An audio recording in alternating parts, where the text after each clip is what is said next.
pateikt, ka man nekad nebūs trauksme, man nekad nebūs depresija. Godīgi sakot, laikam arī nevar pateikt, ka man nekad nebūs halucinācijas. Es nezinu, jā, kā dzīve var sakrist. Un tad droši vien, ka nepalīdzēs vārds saņemies, Nē, noteikti. saņemies un ārā pastaigāties, vai ne? Nē. Daļa cilvēku influenceru, kas par to runā, un dažkārt to padara par kaut ko pārāk vienkāršu vai pārāk kādreiz pat romantisku. Kamēr es kustos, kamēr es eju, tikmēr es strādāju. Un ļoti bieži mēs nemākam arī novelkt to robežu starp darbu un savu dzīvi un privāto dzīvi un to laiku, ko es drīkstu veltīt sev. Ir tikai tas darbs. Tas ir ceļš uz to, ka cilvēks izdeg, ka parādās depresijas simptomi. Tikai atceramies, ka alkohols ir depresants. Ja mēs nākam pie manis un iespējams lietojam antidepresantu, tad alkohols ir depresants.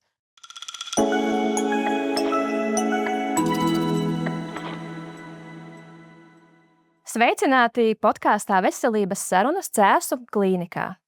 Mani sauc Madara Ozoliņa, es esmu sabiedrisko attiecību speciāliste klīnikā, un vairāku epizožu laikā man būs tā iespēja, prieks un arī galu galā gods tevi klausītāji iepazīstināt ar brīnišķīgiem, spējīgiem un iedvesmojošiem savas jomas profesionāļiem. Iepazīsim Cēsu klīnikas speciālistus, runāsim par veselību un meklēsim atbildes uz jautājumiem, kas svarīgi ikvienam no mums par profilaksi, ārstēšanu un labsajūtu ikdienā. Šīs epizodes tēma ir mentālā robeža, kur sākas depresija. Pie manis šodien uz sarunas esmu aicinājusi Jutu Jaunzimu. Juta Jaunzima ir psihiatre, kura savu profesionālo pieredzi veidojusi strādājot ar dažādu veidu psihisko traucējumu pacientiem, uzkrājot dziļu izpratni par cilvēka prātu un arī tā trauslumu. Juta šobrīd strādā Cēsu klīnikas garīgās veselības centrā un pieņem pacientus ambulatori. Viņa uzsver, un es citēju, cilvēka psihiskā veselība ir tikpat svarīga kā fiziskā, un par to ir jārunā.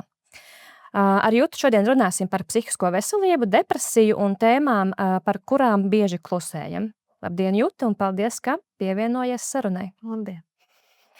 Tādam varbūt ievadam, kādā no intervijām es atradu, ka tu esi minējusi, ka kļūšana par psihiatri vēl nemirkli neesi nožēlojusi.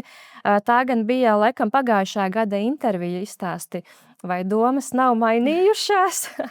un varbūt, ja tās domas nav mainījušās, kas tad ir tas, kas tev dod to sajūtu, ka esi īstajā vietā un dari īsto darbu savu? Nē, domas nav mainījušās. Jā, daļēji visvairāk es par to priecājos tādēļ, ka es aizvien saprotu, ka tā bija nejaušība.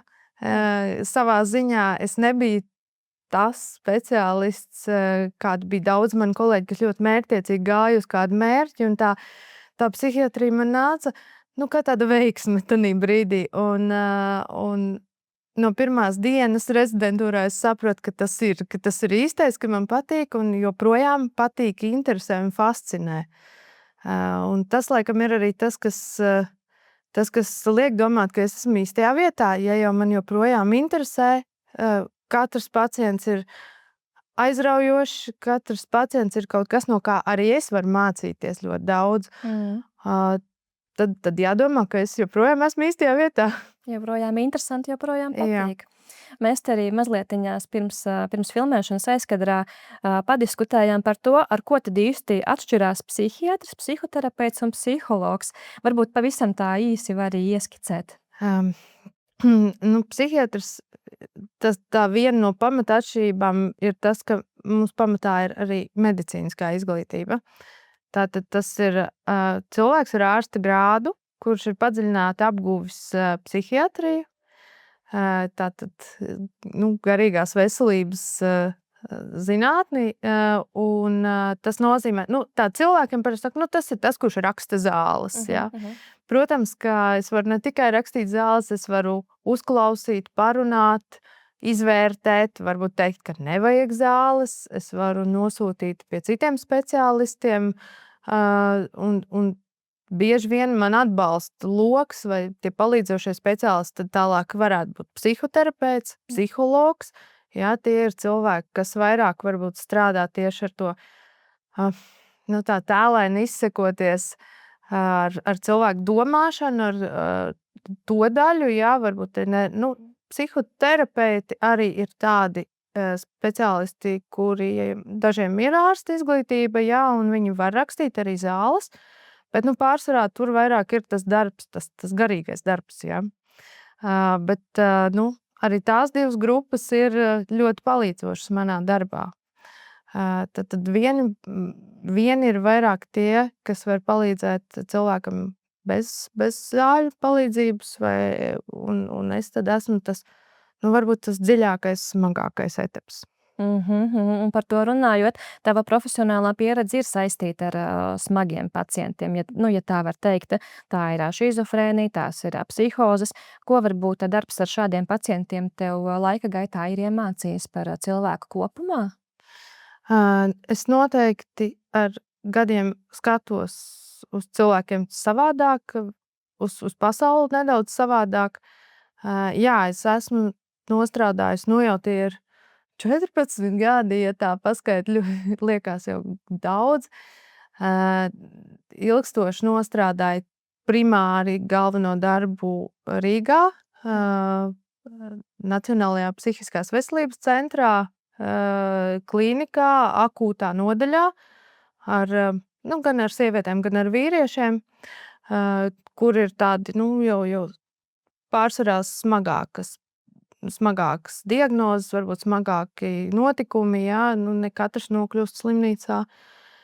To, ko man ir iemācījis, un laikam atkal jau jāsaka, tas, kas man ārkārtīgi patīk psihiatrijā, ir tas, ka viens ir, kā cilvēki to redz no malas, un dažkārt ir tas psihiatrija, tas biedējošā nedaudz nokrās, bet tad, kad tu nokļūst tur iekšā, tad tu ieraugi arī to ārkārtīgi cilvēcīgo pusi, ka nekad tas pacients nav tikai biedējošs vai neko nesaprotošs, bet ka tie cilvēki ir arī ļoti cilvēcīgi ar saviem notikumiem, ar savām dzīvēm, ar saviem stāstiem, ko bieži vien tā ārpasaule vai filmas noņem. Ja? Tur nav tas vienkārši ir grūti un baisi. Ja? Bet patiesībā tā nav. Un tas laikam man ir visvairāk iemācījis, ka es jūtos droši pārsvarā ar saviem pacientiem. Es saprotu, ko es varu sagaidīt. Tas, kas ir bēdīgāk, ka dažkārt izejot ārā, kur es sagaidu veselīgu sabiedrību, tur tās nav. Un tad tas ir tāds, ka šķiet viss apgriezts nedaudz. To kā liek aizdomāties par to, vai ne? Jā, man liekas arī interesants tas, ka tāds varbūt stereotips, bet no psihiskiem veselības traucējumiem nav pasargāts pilnīgi neviens no mums. Tā pa lielam, vai ne? Tā slimība jau nešķiro tev pēc profesijām, pēc tava vecuma, pēc tava dzimuma. Es pieņemu, ka tu arī esi dažādāko profesiju pārstāvjus, dažādāko profesijā cilvēkus redzējusi ar šīm te saslimšanām. Jā, un tas ir arī tas, ka mēs neviens nevaram pateikt, man nekas tāds nebūs. Jā. Labi, ja tie ir kādi... Nekad nesaki nekad. Nekad. Bet labi, ja tie ir kaut kādi tādi traucējumi, ko cilvēks ir samērā mērķtiecīgi darbību, lietojot narkotikas, nonācis līdz tam, tad varbūt es varu teikt, jā, man tā nebūs, jo es to nedaru, bet vienlaikus pateikt, ka man nekad nebūs trauksme, man nekad nebūs depresija. Es godīgi sakot, laikam arī nevaru pateikt, ka man nekad nebūs halucinācijas. Es nezinu, jā, kā dzīve var sakrist. Tā kā mums katram ir tas kauss, ja, tikai jautājums, varbūt kāds nekad nesavāc tos visus pilienus, ja, bet kāds savāc ātrāk. Un tā kā neviens nevar pateikt, ka nekad nebūs kādas psihiskas grūtības. Ja vienā no intervijām, ko es jau sākumā pieminēju, tu esi teikusi, ka sabiedrība kļūst atvērtāka runāt par mentālo veselību. Kā tu to savā praksē redzi ikdienā? tas ir tāds, tagad arī vairāk mēs runājam par to stigmatizāciju psihiatrijā, un bija interesanti, man pašai bija interesanti palasīt, ka tas gan arī ir viens no stigmas veidiem, ka sabiedrība, tas tāds nedaudz no viena grāvja otrā, ka ir vesela daļa cilvēku influenceru, kas par to runā, un dažkārt to padara par kaut ko tādu pārāk vienkāršu vai pārāk kādreiz pat romantisku. Ka tas atkal aiziet arī otrā grāvī, un savā ziņā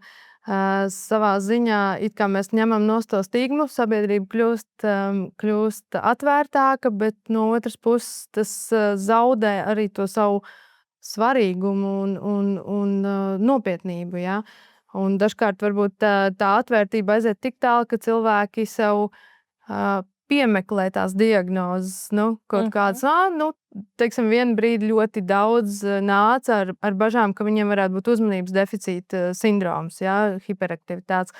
Un ir daudz, patiešām var internetā tādā pašā TikTokā aiziet, un tur ir tie mazie klipiņi, kur ir, 5 punkti, pēc kuriem tu vari noteikt, ka tev ir tas UDHT, Pasties, tu izlasi, sāc ar sevi identificēt, un tieši tik vienkārši. Un tad, kurš tad ir nākamais speciālists rindā, Un tad mēs ilgstoši diskutējam, un es cenšos cilvēkam pamatot, kāpēc varbūt tā, bet varbūt arī citādāk, kāpēc varbūt vajag izmeklēties. Un no vienas puses, tā atvērtība ir forši, labi, tātad tie cilvēkam patiešām vajag palīdzību, varbūt mazāk kautrējās meklēt, bet no otras puses cilvēki, kuriem diena nav, ir viss labi, viņi pēkšņi atrod savu traucējumus, kuru patiesībā nav, kur vēl, ja nedod Dievs, pašārstējās kaut kā, un tur sāk meklēt, bet bet atvērtība ir lielāka. Man patīk, ka ir daudz jauniešu, kas ir pievērsuši uzmanību tam, arī ne tikai jaunieši. Es vienmēr priecājos, ja pie manis nāk vīrieši, kas ir gatavi runāt par to, jo tā ir šobrīd aktuāla problēma, ka vīrieši daudz mazāk par to runā un cieši klusējot. Bet nē, ir arī vīrieši, kas nāk un par to runā. Un noteikti daudz retāk es dzirdu visus tos aizspriedumus un jautājumus par to, vai man ieliks tanī reģistrā, vai man atņems tiesības. Visas tā šausmīgās sekas, kas leģendās ir, par psihiatriem, kas varētu notikt. Diezgan liels skaidrojošais darbs. Daudz. Ja mēs skatāmies uz šodienas sabiedrību kopumā, cik aktuāla problēma tad ir tā mūsu tēma, ko mēs arī šodien runājam, depresija. Pēc statistikas datiem, ko es atradu, Latvijā aptuveni 6,4% iedzīvotāji ir klīniski nozīmīgi depresijas simptomi. Tas nozīmē aptuveni katram 15. cilvēkam. Tā ir liela problēma, jo daļa cilvēku aizvien par to nerunā, kautrējās, nepieņem. Tas, ko es no dienu ļoti bieži dzirdu savā kabinetā, ir tas, ka, bet doktori, kā es tagad darbu nespēju? Es taču neesmu slims. Man nekas nesāp, es neesmu augstējies, man nav nekas, kā mēs esam pieraduši, tad tā ir tā slimība, ka es guļu mājās ar drudzi, un nevar nekur aiziet, bet it kā man fiziski nekas nekaiš. Kā? Mani nesapratīs kolēģi, man nesapratīs neviens, ka es guļu mājās un ārstējos. Gluži jau arī vēl vairāk neguļu. Tā saruna vēl vakar man ar pacientu bija, ka jā, jums ir depresijas simptomi, bet es domāju, ka ir ļoti labi, ka jūs esat saņēmusies un varat šī laikā, kas jums ir slimošanas laiks, darba nespēja, bet es domāju, ka ir labi, ja jūs varēsiet to nedēļu būt saulē Spānijā. Jā. Bet iedomājies, cik neērti ir tam pacientam. Un tam pacientam bija neērti, jā. Bet patiesībā tas ir brīnišķīgi priekš tā cilvēka. Tas ir ļoti liels sasniegums, ka viņa beidzot jūtās tā, ka viņu varētu aizbraukt un ka viņu varētu veltīt laiku sev. Mēs esam auguši ar tādu pārliecību, ka kamēr es kustos, kamēr es eju, tikmēr es strādāju. Un ļoti bieži mēs nemākam arī novelkt to robežu starp darbu un savu dzīvi un privāto dzīvi un to laiku, ko es drīkstu veltīt sev, ir tikai tas darbs. Un tas darbs nevienmēr nes to, ko mēs sagaidām, to rezultātu, diemžēl.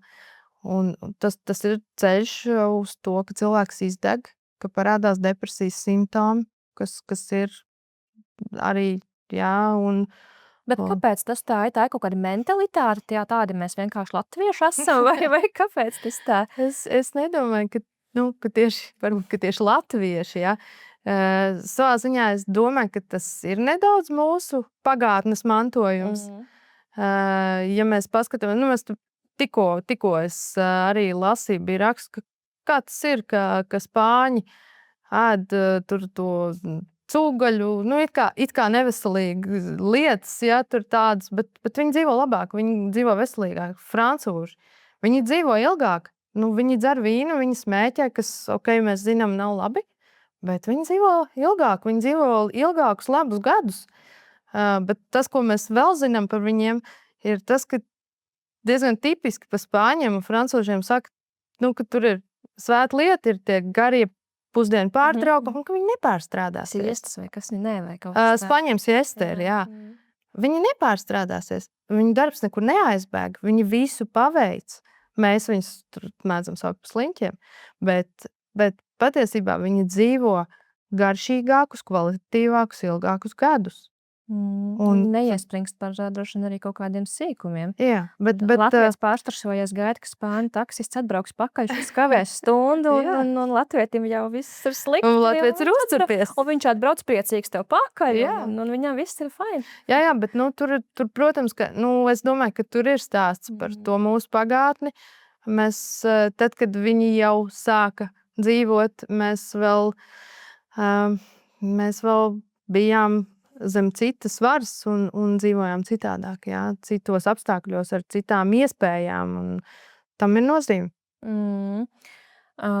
Es nezinu, vai es tikai to kaut kā tā ievēroju, ka tas vārds depresija pēdējā laikā kļūst ar vien biežāk dzirdams sabiedrībā. Varbūt mēs vienkārši par to kaut kā vairāk runājam. Bet kā atšķirt tiešām depresiju no vienkārši slikta garstāvokļa? Jā, tā depresija, atgriežoties pie stigmatizācijas tēmas, ko es pacēlu, dažkārt varbūt mēs lietojam to vārdu par daudz, nevienmēr tā pārāk viegli, ja, brīžiem. Ja mēs runājam klīniski par depresiju, tad tas nav gluži katrs sliktais garstāvoklis, katra bēdīgā nedēļa, un tad ir jautājums, vai tas garstāvoklis ir mainījies tāpēc, ka viņš vienkārši ir pēkšņi vai lēnāk garām mainījies, vai mūsu dzīvē ir kaut kas noticis, un mēs tā reaģējam arī. Tas ir vēl cits stāsts. Ja mēs runājam par slimību, depresiju, tad tā ir diagnostiski kritēriji, pēc kuriem mēs varam noteikt, ka drīzāk, ka tas tā ir. Jā, mums nav asins analīzes, kas varētu palīdzēt, ja varbūt citās medicīnas jomās ir vieglāk, ka ir tādi uzskatāmi materiāli, jā, uzskatāmi izmeklējumi, bet mums tomēr ir kaut vai tik daudz, ka arī pats pacients var aiziet un izpildīt depresijas pašnovērtējumu testu.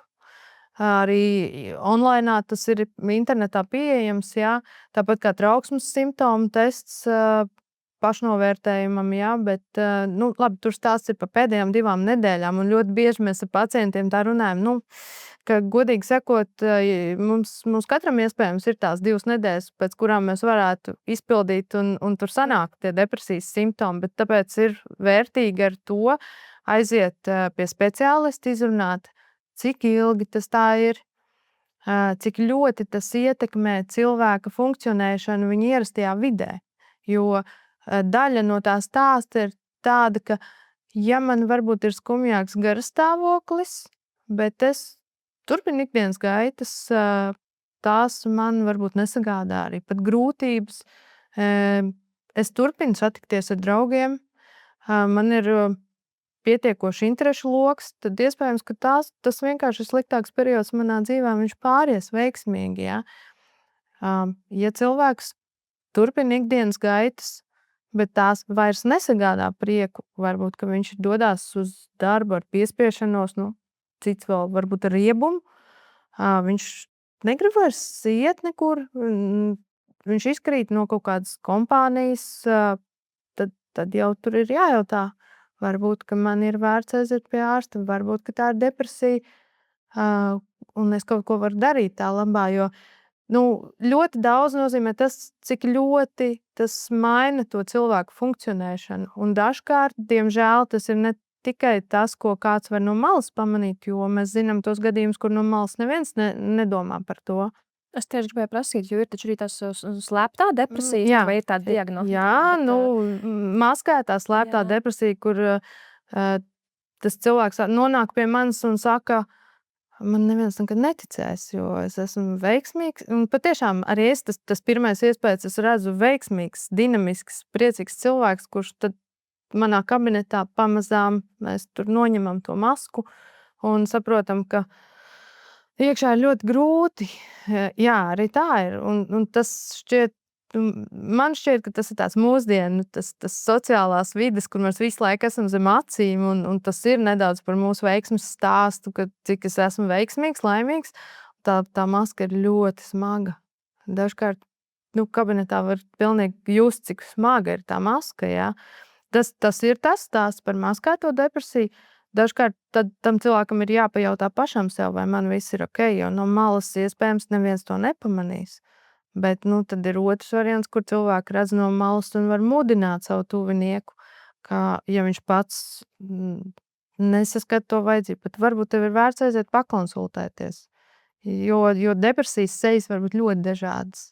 Un tad droši vien, ka nepalīdzēs vārds saņemies, saņemies un izjārā pastaigāties, vai ne? Nē.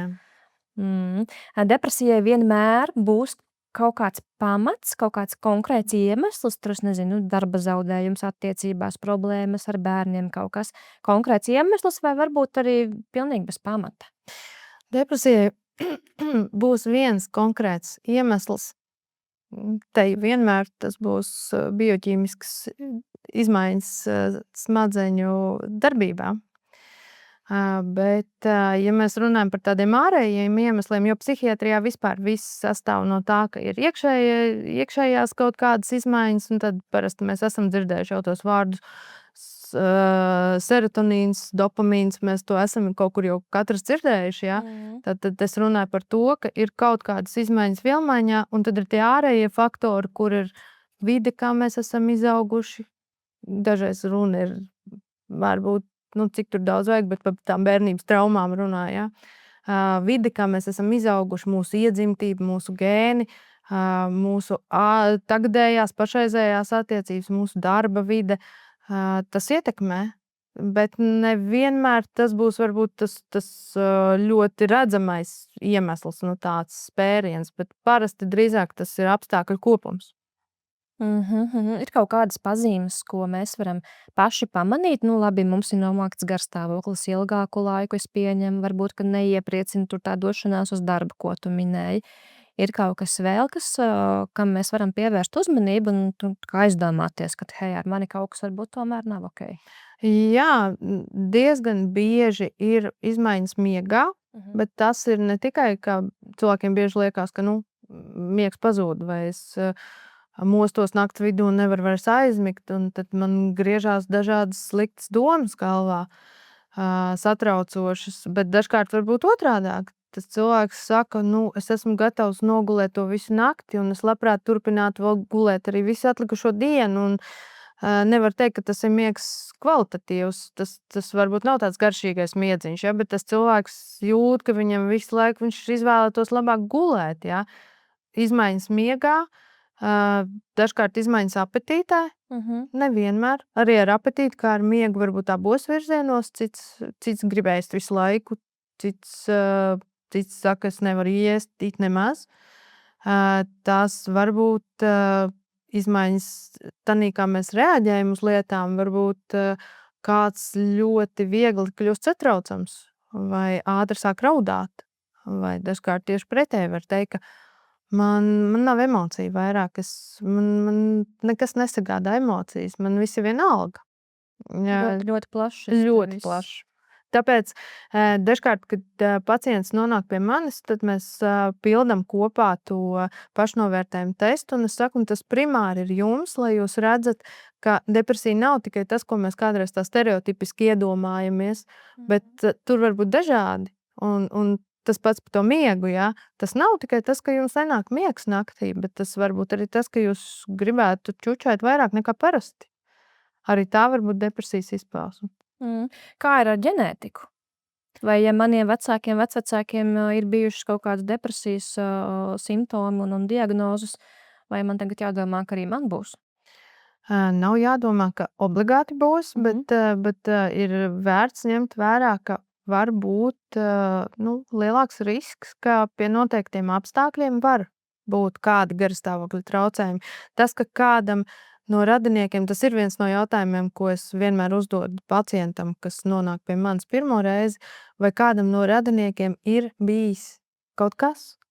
Un dažkārt jautājums, ņemot vērā, cik ļoti iepriekšējās paaudzes vispār runāja par garīgo veselību, un tas bija tāds bieži vien varbūt pavisam slēpts, jā, tad mans jautājums ir tāds, ka varbūt kāds likās dīvains, varbūt ģimenē ir kādas pašnāvības, varbūt ģimenē kādam bija atkarības, jā, arī tam visam apakšā var būt psihiski traucējumi.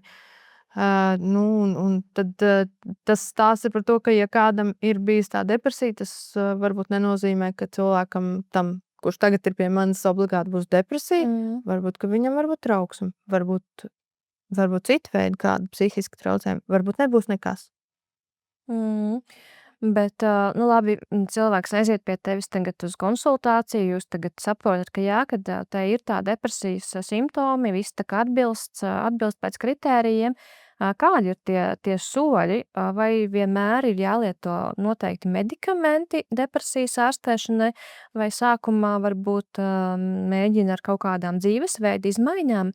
Jo tu minēji, ka depresija tas nav vienkārši slikts garstāvoklis, ka tie ir reāli tie, neatceros tie medicīniskie termini, kas mainās mums tur smadzenēs, vai ne? Bet vai tad to var pats arī tā vienkārši dzīvesveidu kaut kā pamainīt? Tas ir tas, ko mēs parasti ar pacientu, es skatos uz to pacientu un saprotu, cik vispār tas ir varbūt dziļi, smagi, cik pats cilvēks cieš. Ir pacienti, ar kuriem mēs redzam, ka jā, mums ir depresijas simptomi, bet šķiet, ka šo varētu mēģināt, jo arī pats pacients ir noskaņots, ka medikamentus tā kā nē, vai vismaz mēģināt. Tā kā nē, tad mēs cenšamies apspriest tās iespējas, kas ir, lai uzlabotu to stāvokli. Skaidrs, ka līdz tam, ka tas balans tanīs ķīmiskajās norisēs smadzenēs izjūg, kādā ziņā mēs jau sevi novedam ar savu dzīvesveidu. Jā, iespējams, ka mums ir lielāks risks, jā, varbūt ir cilvēki, kam neskatoties ne uz ko, pamazām tas balans zūd, jā, bet kaut kādu daļu jau mēs sev piepalīdzam ar to savu bezgalīgo skrējienu vai varbūt miega paradumiem vai sociālo tīklu lietošanas paradumiem, parasti jau visi kopā. Un patiešām ir lietas, ko mēs varam mēģināt risināt ar dzīvesveidu maiņu. Tas gan cilvēkam padodas visgrūtāk, jo tas ir ilgi un sarežģīti un prasa sevi laust nedaudz. Ja cilvēks ir noskaņots, ka viņš ir gatavs to mēģināt, es parasti cenšos tomēr nozīmēt arī rehabilitāciju, ko tagad šobrīd valsts ir tāda iespēja devusi. Es varu sūtīt šos pacientus uz mākslas terapiju gada laikā uz 5 valsts apmaksātām nodarbībām. Mums tagad ir bēdīgāk ar tām psihologu rindām, jā, viņas ir garas. Manā ideālajā pasaulē es varētu tam pacientam teikt tā, bet es gribu, lai jūs pierakstāties pie psihologa un pēc nedēļas 2 sākat konsultācijas, bet, tas ir visai nereāls pasākums, jā, bet tomēr es varu rekomendēt šo te nemedikamentozo iejaukšanos dažādos veidos, jā, tad tā rehabilitācija, fizioterapija, ergoterapija, mākslas terapija, kur cilvēks var iet un caur ķermeni, caur domāšanu sev palīdzēt, jā. Nu, un psihologs, tad tas būtu pavisam ideāli. Nu, tiem pacientiem, kuriem tomēr mēs runājam, ka tās zāles ir vajadzīgas, un ja es redzu, ka tās zāles ir vajadzīgas, es cenšos skaidrot, pamatot, atkal jau liels skaidrojošais darbs, kliedēt mītus, jo par antidepresantiem ir ļoti daudz mītu, skaidrot, kā tas darbojās, kāpēc man šķiet, ka viņus vajag šobrīd, cik ilgi to vajag. Un tad arī klāt tomēr, lai mēs runātu par kaut kādu ilgtspēju tam visam, vismaz to psihologu noteikti. Kādi ir tie lielākie mīti par antidepresantiem? Es droši vien esmu dzirdējusi par to, ka tā ir pierašana, ka tu pēc tam viņus nevari beigt lietot. Es esmu dzirdējusi arī tā, ka, ja tu sāc lietot, tad tev jālieto būs visu mūžu. Vēl arī, kad nāk svars klāt, es zinu, ka dāmas ir teikušas, un viss kaut kas ir dzirdēts. Kas tavā praksē? Par to svaru tas, diemžēl, nav mīts, jo kādai daļai antidepresantu tas, diemžēl, tā ir. Tas gan nenotiek visiem pacientiem, tas ir individuāli, jā, bet tā ir lieta, ko mēs izrunājam, ko, protams, tāpēc arī pacients nāk dinamikā pie manis. Mēs vērtējam, skatāmies, kā ja liekas, ka nāk klāt, bet tās zāles ļoti labi strādā, ko mēs varam darīt, jā. Tas ir tāds pusmīts, tas pat īsti nesanāk mīts, bet jā, tipiskākais ir par to atkarību, un tad mēs arī runājam par to, ka tas stāsts par to atkarību jau veidojas tādēļ, ka, ja tas cilvēks ir nonācis līdz tam antidepresantam, tad visdrīzāk, ka tas ķīmiskais balanss ir izjūtas. Tur tanīs smadzenēs tas līdzsvars īsti vairs nav.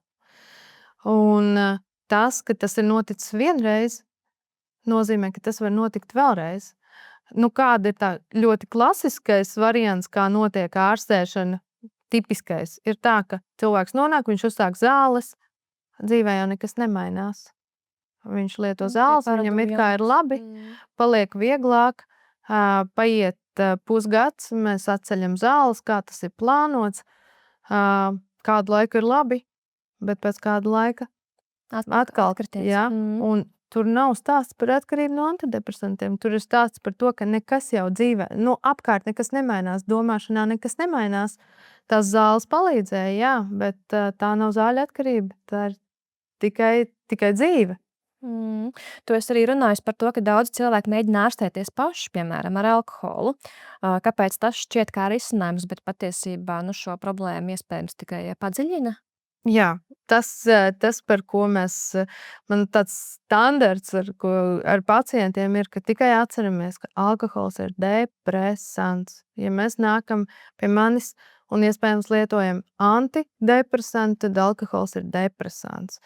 Un jā, šķietami tanī pirmā mirklī mēs būtu tā, ka liekas, viņš tā kā ļauj nedomāt, manas tās trauksmēnās domas apstājās, es esmu varbūt bišķi ierēbis, es nejūtu to tā, ja. Tad tie, kas ir pamēģinājuši, tie zina, ka tad ir kaut kāda nākamā deva, pie kuras patiesībā noņemās tā bremzīte un šķiet, ka tad tā bēda vēl lielāka. Un tad ir tie gadījumi, bet tie jau tādi ļoti radikāli gadījumi, kas pēc tam bija mani pacienti slimnīcā, ja, kur uz tā alkohola fona pilnīgi noņemās visas bremzes, un es esmu gatavs tagad un tūlīt griezt tās vēnes. Jā, cik tas viss ir īsti, tas ir reibums, jā, bet cilvēkam dažkārt ir bijis tik ilgi, tik grūti, ka tas alkohols ir bijis tas pēdējais, kas noņem visas tās rāmjus, jā, varbūt arī patiešām vajadzētu izrunāties, bet ne tādā stāvoklī un ne tādā vietā, jā, un kopumā šobrīd vispār ir runa par to, ka alkoholam nav šo te drošo devu, kā kādreiz bija tā glāze vīna, ja tur sirds asinsvadu sistēmai. Īsti nē, jebkurā alkohola deva smadzenēm nodara kaitējumu. Bet pasties, mēs taču tikko runājam, kā francūži un spāņi dzīvo. Jā, bet viņi dzīvo citādāk. Viņu pārējā ikdiena. Tā droši vien viņa ir cita. pārējā ikdiena ir cita. Ja? Nu, ļoti iespējams, ka tie ir ģenētiski arī viņu vielmaiņa ir bišķi cita, ja? bet nu, tā alkohola derīguma viennozīmīgi nav.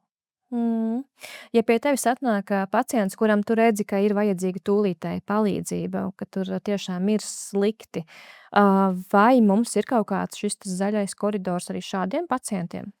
Tur man jāsaka, laikam, ka tas ir tāds labā ziņa tanī visā sliktajā ir tā, ka psihiatrijā tas zaļais koridors, es teiktu, ir visu laiku. Jo, lai tu nonāktu pie psihiatra, tev nav vajadzīgs nosūtījums, atliek tikai pierakstīties, tad ir jautājums, teiksim, par to rindu, cik steidzami, ja? Bet savukārt, ja cilvēkam patiešām tas stāvoklis ir akūts, ja cilvēks ļoti aktīvi domā, piemēram, par pašnāvību, par paškaitējumu, vai ir ļoti, ļoti izteikti psihozes simptomi, ir smagi. Un galu galā, ja cilvēks pats neredz iespēju tikt galā ar ārstu poliklinikā, tad viņam ir iespēja vērsties jebkuras psihiatriskās klīnikas uzņemšanas nodaļā, un būtībā viņu pieņems, vai kā minimums sniegs to neatliekamo pirmo palīdzību. Ja, ja tas pacients ir nonācis pie manis, ja mums ir slikti, mēs, protams, vispirms to izrunājam par to, kāpēc es uzskatu, ka būtu labāk šobrīd doties uz slimnīcu, cenšos mazināt. Tā ir krīze, ja? Tas ir satraucoši arī šiem cilvēkiem, ir tīpaši, ja tā ir pirmā reize, tā doma par to, ka kā man tagad jābrauc uz psihiatrisko slimnīcu, tā ir grūta doma. Mēs cenšamies, protams, pēc iespējas, cik tādā situācijā var izrunāt un skaidrot, kāpēc tā ir labākā izvēle. Šobrīd tas ir viena elektroniska nosūtījuma jautājums, un es varu, ja cilvēkam ir tādā brīdī tuvinieki, kas var nogādāt, tas ir ļoti labi.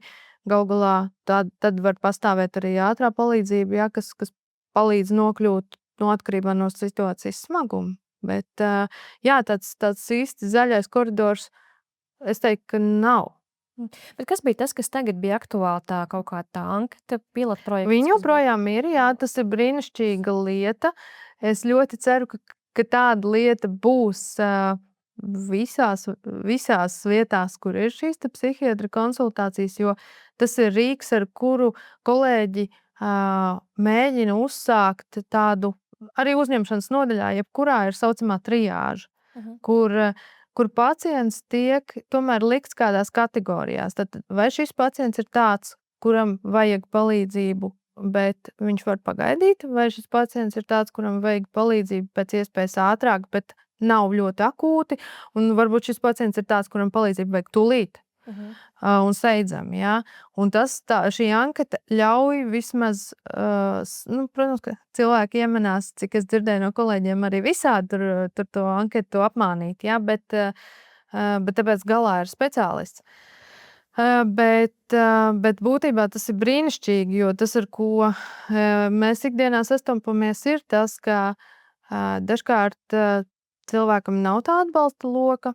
Ir grūti tikt pie psihologiem, jo tās rindas ir garas un par maksu tās summas ir tādas grūti paceļamas cilvēkam. Ja? Un ja ģimenes ārstu, piemēram, arī var nosūtīt pie psihologa, bet tas cilvēks jau īsti nekur nevar tikt, tad iespējams, ka viņam vieglāk ir atnākt pie manis. Un dažkārt ir tas, ka man ir bijušas reizes, ka man tikai jāuzklausa. Es varu uzklausīt, varu pateikt, jā, paldies, es varu atbalstīt, ja, bet, teiksim, tur nevajag zāles. Es saprotu, ka cilvēkam patiesībā vajadzētu psiholoģisku palīdzību, bet tas īsti nav arī mans lauciņš, ja. Un šī anketa, ko ievies Rīgā un arī Strenčos, tas ir diezgan labs veids, kā šo te bišķi šķirot. Reģionos tā anketa vēl nedarbojās, ja? Viņa darbojas arī Strenčos, bet viņa neatiecas tik daudz uz teiksim, ambulatoru aprūpi kā šeit, jā. Bet ideja ir lieliska. Nu, labi, bet tajos pašos strenčos pacients aizpild šo te aptāju, viņš ir tajā sarkanajā Jā, lauciņā, ar ka viņu viņam pēc iespējas ātrāk sazinās speciālists, novērtē vēlreiz izrunā, novērtē stāvokli. Ir patiešām arī stāsti un gadījumi, kur ir ļoti laicīgi noķerti tie kritiskie gadījumi, un pēc iespējas ātrāk tiek sniegta palīdzība. Tas nozīmē, ka vai nu ir saruna un speciālists saka, jā, jums ir jādodas uz uzņemšanas nodaļu, izstāsta arī atbalsta šo izvēli. Vēl viens variants, ka viņam pēc iespējas ātrāk tiek atrasts laiks, kad var ierasties uz konsultāciju, un tad izvērtē, un varbūt kopā dodās. Arī tādu varianti ir bijuši, ja. Tā kā tas būtībā ir ļoti labs rīks. Izstāsti, kāda loma šajā visā depresijas tēmā ir tuviniekiem? Kā pareizi reaģēt, kā pareizi uzrunāt, ja man ir aizdomas, ka manam tuvam cilvēkam nav labi? Ja ir aizdoms, ka tuvam cilvēkam nav labi, tad pirmais ir vienkārši būt. Bez varbūt kaut kādiem ieteikumiem, jo kādreiz cilvēki, kas saka, saņemies, viss būs labi, tās frāzes, ko mēs mēdzam pat rakstīt tur kaut kādos plakātos, ko neteikt, ja. Tās jau bieži vien nav teiktas tādēļ, ka kāds grib kaut ko sliktu. Tās ir teiktas tādēļ, ka cilvēks nezina, ko teikt, ja, kā rīkoties. Tad arī pats tuvinieks ir satraukts, ja ar manu tuvinieku kaut kas notiek. Bet tas, kas ir pirmais, dod šo klātesamības sajūtu. Tu zini, ka tu vari ar mani runāt. Es esmu atvērts. Ja tu neesi gatavs runāt šobrīd, tu zini, ka tu vari nākt pie manis runāt. Ja? Kaut tik daudz kā apvaicāties, vai viss ir kārtībā. Varbūt tu gribi parunāt. Tas būtu vērtīgi, jo dažkārt cilvēkiem vienkārši ir grūti atvērties. Varbūt tā ir vienkārši it kā neitrāla saruna, ja, par ikdienu, par dzīvi, kamēr tas otrs cilvēks varbūt atverās. Ja. Bet cik bieži ir gadījumi, ka neatverās? Ja neatverās, tad, protams, ka var teikt, ka nekad nebūs slikts piedāvājums teikt, ka zini, bet varbūt mums vajag aiziet. Varbūt tu vēlies, lai es tev aizēju līdzi. Varbūt mums vajag aiziet pakonsultēties, jā. Varbūt tu pats nejūties droši, jā. Tas būtu tāds labs variants. Man liekas, ka vai nav arī tā, ka tiem cilvēkiem, kas ikdienā cieš no šiem depresijas kaut kādiem simptomiem un nejūtās labi, ka viņu tuvinieki bieži vien pārņem visu arī uz sevi, to jūtās līdzvainīgi. Kā no tā izvairīties? Jā, tas var būt arī tā, un ir ļoti grūti, ja otram ir grūti, tad arī tas tuvinieks nereti jūtās nomākts un arī satraukts un galu galā neziņā, kas tad notiek. Ja. Ir jāatgādina sev un jāsaprot, ka tas nav kaut kāda vainas rezultāts. Ja. Atkal jau mums katram var gadīties šāda situācija. Tāpat kā katram cilvēkam var kādā dzīves posmā gadīties situācija, ka ir paaugstināts spiediens. Ja? Tie ir veselības traucējumi, kur kāds nav vainīgs. Tur ir stāsts par to, ka vajag meklēt palīdzību un risināt to. Un tuvinieks ir varbūt tas cilvēks, kas vislabāk var atbalstīt un palīdzēt to palīdzību atrast. Bet vainot sevi, tā diena nav tā lieta, kur kāds ar savu vainu ir cilvēkam izraisījis depresiju. Runājot par depresiju, mēs bieži nonākam arī pie tādas ļoti smagas tēmas, kuru tu jau arī pāris reizes pieminēji, šo vārdu pašnāvības. Paskatoties statistiku, Latvijā gada laikā tiek veiktas aptuveni 250 līdz 270 pašnāvības. Tas priekš mūsu mazās Latvijas ir liels cipars. Tas ir liels cipars, tas ir satraucošs cipars. Vienlaikus tas ir kaut kas, par ko šobrīd runā daudz vairāk. Jā, es pieļauju, ka agrāk mēs to visu neuzzinājām un neredzējām tik daudz arī pēc pagājušās nedēļas notikumiem, kur ir gan pazuduši bērni, gan cilvēki, kas ir veikuši kaut ko, ja, tad arī man ir šonedēļ jau satraukti pacienti, kuri patiesībā cilvēki atnāk pārliecināties un saprast par to, kurš ir tas brīdis, kurā, lai nepienāk tas brīdis, kad man gribēsies to izdarīt, ja, bet ļoti reti tas ir tā, ka cilvēks vienkārši spontāni to veic, jā. Visdrīzāk, ka tas ir kaut kas, kas jau ir kaut kur prātā kavējies kādu laiku, jā. Varbūt tas tanī brīdī ir izrādījies īstā vieta un īstais laiks tam cilvēkam iekšēji, jā, bet tā doma jau kādu laiciņu ir iekšā dzīvojusi. Vīrieši pašnāvību skaita ziņā ir 8 reizes lielāks cipars nekā sievietēm. Kāpēc tā?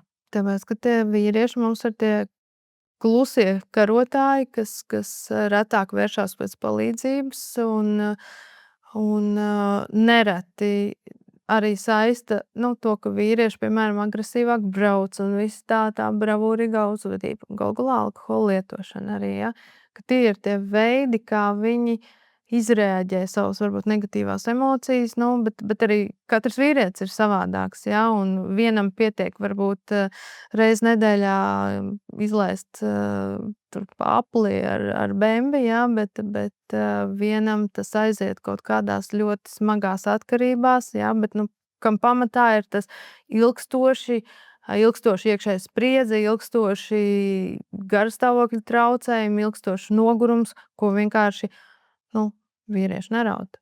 Vīrieši par to nerunā. Ir tas, ja, ka īsts vecs jau kādas emocijas. Ja, bet patiesībā emocijas viņiem visiem ir, un pa viņām vajadzētu domāt, viņas vajadzētu just. Un, tas ir ne tikai pašu vīriešu tā nostāja, bet arī samērā liela sabiedrības daļas nostāja joprojām par to, ka ko tu kā skuķis, jā. Nē, tā nav. Arī sabiedrība izvēlas neredzēt.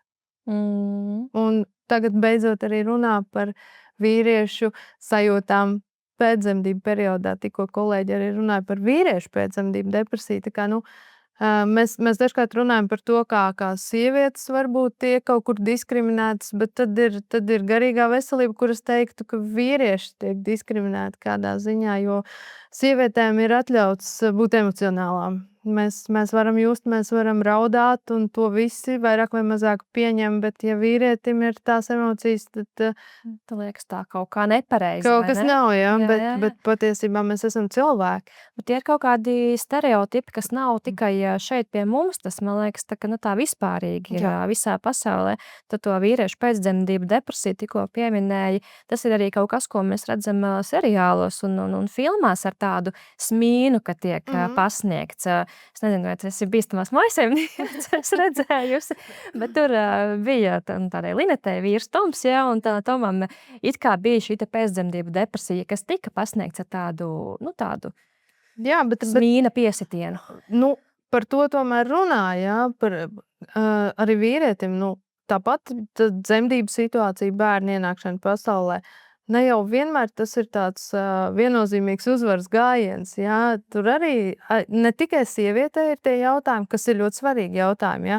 Vai man izdosies, vai es esmu gana laba.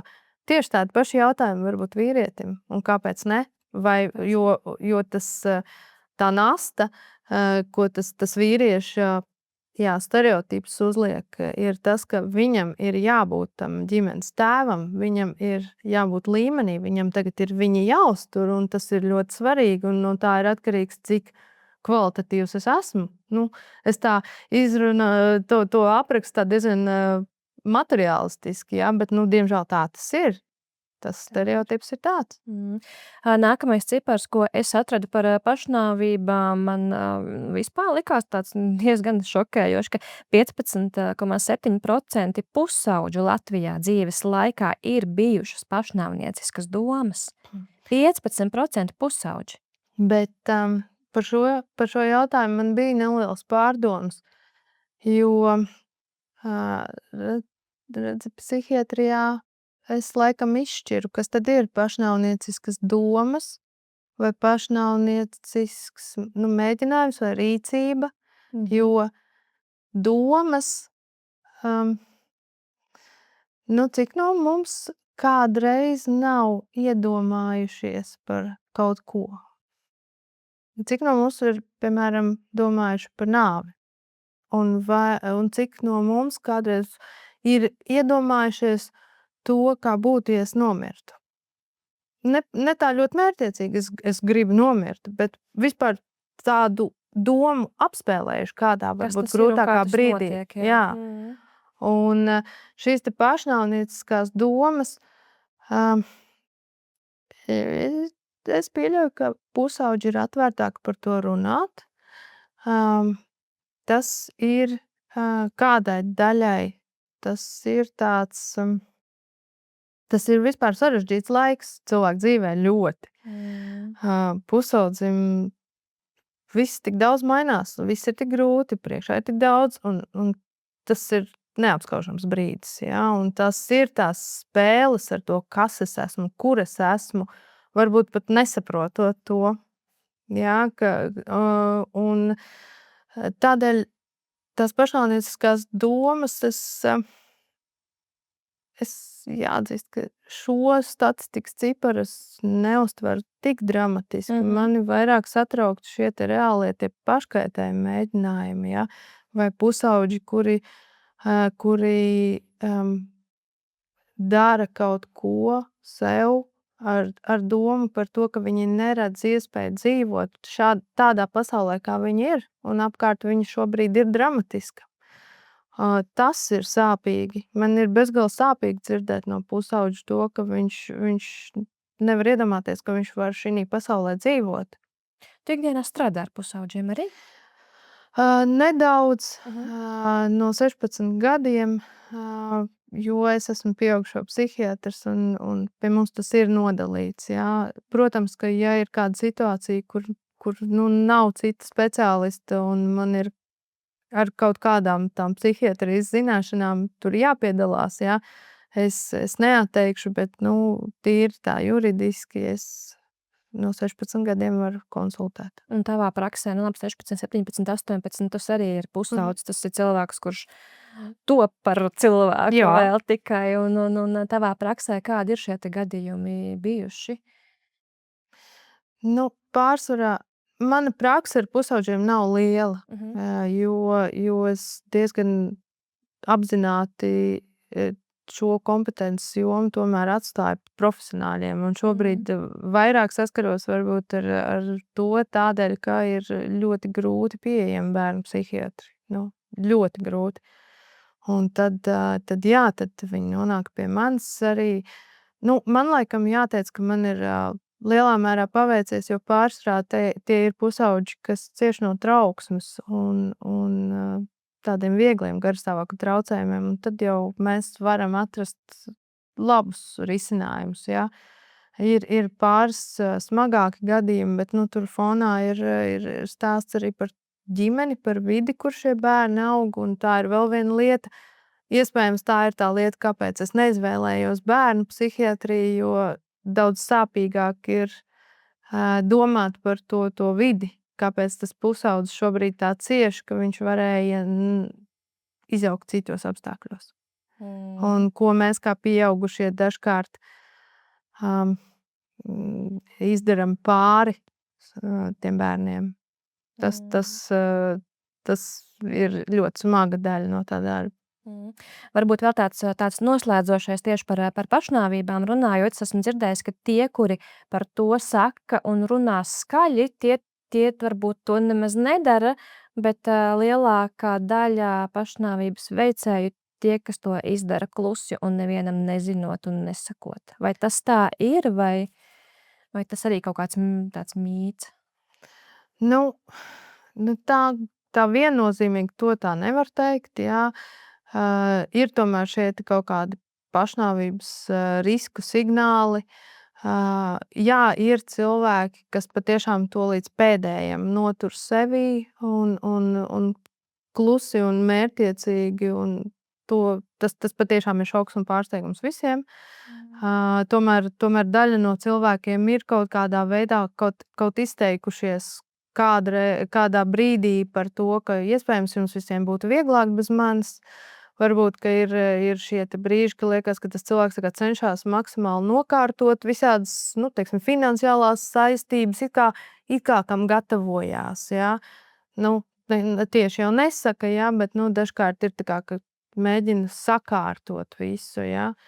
Un, protams, ka izmaiņas noskaņojumā, jā, vai cilvēks kļūst tāds noslēgts un atsvešināts, un vai ir bijuši gadījumi, ka tieši pirms cilvēks pēkšņi kļūst ļoti, līdz tam nomāk cilvēks pēkšņi kļūst ārkārtīgi tā kā apskaidrots un atvieglots, jā, un viss kā, bet palika labāk. Un Tāpēc, ka viņš bija pieņēmis kaut kādu lēmumu. Iespējams, ka tāpēc, jā, un tā kā tur tie stāsti var būt dažādi.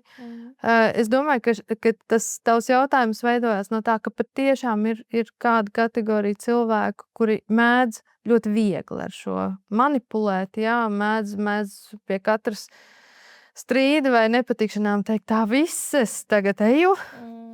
Jā, tas ir nedaudz citādāk, bet arī ar tiem tomēr vienmēr saku, mums ir jābūt uzmanīgiem, jo tas cilvēks emocijās nejauši var sev kaut ko nodarīt. Pat varbūt negribot, jā, un arī tas nav nekas labs. Tieši tā. Izstāsti, kā tu pati parūpējies par savu mentālo veselību? Es aizvien mācos. Es ticu, ka tu neesi kā kurpnieks bez kurpēm. Nē, varbūt nav tik traki, jā, bet es aizvien mācos, jo tā kā tas darbs man aizrauj, un es pēc būtības esmu tas cilvēks, kas ļoti viegli zaudē to robežu starp darbu un savu privāto dzīvi, jo gribās, lai viss ir izdarīts pēc augstākās iespējas vispār, jā, kvalitātes, tad dažkārt pazūd tā robeža.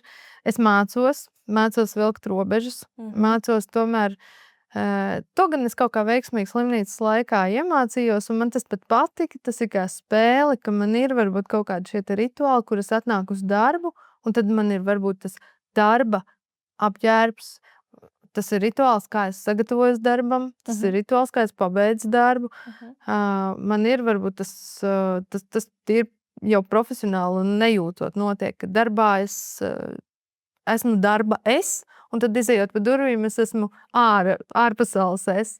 Un tas ir kaut kas tāds, ko es cenšos arī fiksēt, un man ar to patīk. Tas ir tas, kas man palīdz justies labāk, es tad arī ļoti apzināti pārslēdzos. Cenšos vairāk izbaudīt laiku ar ģimeni. Agrāk es varbūt tādā jaunības maksimālismā to nenovērtēju. Tagad, kopš ir jaunākais bērns ģimenē, es cenšos ķert tās minūtes, tos mirkļus, un tad izmest darbu ārā no galvas. Bet izdodas, esmu dzirdējis, pieņemsim, ka aktieriem ir vajadzīgs tāds laiks arī pēc izrādes, lai no tās lomas izietu.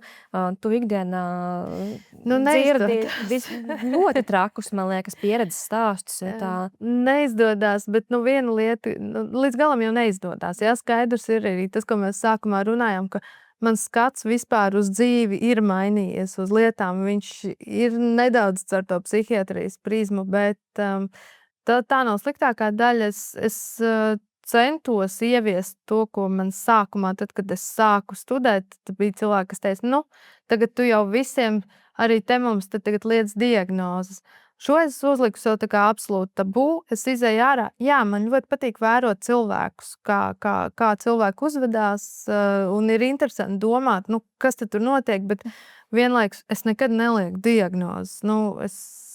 Tas man tāds absolūti nē. Es te ārā, lai cik dīvaini kādreiz būtu, nekādas diagnozes. Jā, un tas izdodas. Tas labi, lai izdodas arī turpmāk. Paldies, Juta, par sarunu. Man liekas, ka bija interesanti un vērtīgi, bet pirms mēs varbūt noslēdzam sarunu, gribu tev aicināt uzspēlēt veco labo ātro jautājumu spēli, kur nav pareizo vai nepareizo atbilžu. Tev ir tikai jāapstiprina tas, kas attiecās uz tevi. Labi. Tātad strādāt no rīta vai vakarā? No rīta. Kafija vai tēja? Kafija. Grāmata vai seriāls? Seriāls. Kāds konkrēts? Nē. Okay. Klusums vai mūzika? Mūzika. Pilsēta vai daba? Pilsēta. Atvaļinājums aktīvs vai mierīgs? Mierīgs. Šokolāde vai siers? Siers. Protams. Skriešanas apavi vai augstpapēžu kurpes? Skriešanas apava. Zvans vai vecapziņa? Zvans. Teātra apmeklējums vai koncerta apmeklējums? Sarežģīts jautājums. Teātra. Teātra. Labi, paldies, Juta, novēlu, lai izdodas visas tavas tikko nosauktās lietas arī ieviest vēl vairāk ikdienā. Paldies, ka klausījies podcastu Veselības sarunas Cēsu klīnikā. Ja bija noderīgi, padalies ar šo epizodi arī ar citiem un tiekamies nākamajās epizodēs.